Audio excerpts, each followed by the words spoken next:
nangyari talaga ang sexual abuse, okay? Hindi lang siya akusado, kundi siya na po talaga ay hinuli. And that is 2023. Pero po, para magbigay po ng mas matindi po na mas nagkakot ang mga bata, ito pa, sila ay biktima ng kultura po natin na ang mga bata, ang alam nila kapag magbabanggit ka ng private part. Sa way back college namin na yung mga private parts ng isang tao, hindi dapat natawag sa tulad ng sabi na pastor na alaga.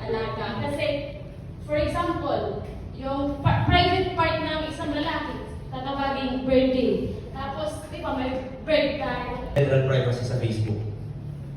1, 2. Sino po dito naka-private sa Facebook? Dalawa lang. Yung may alam, 3. Sino po dito yung naka-public sa Facebook? Taas kamay.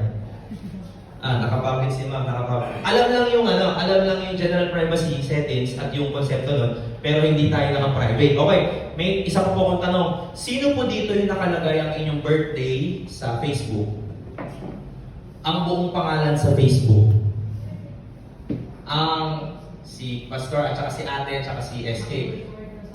Okay, nakalagay yung email. Yes po. Ako nakalagay yung email ko. Nakalagay yung number. Silent no more!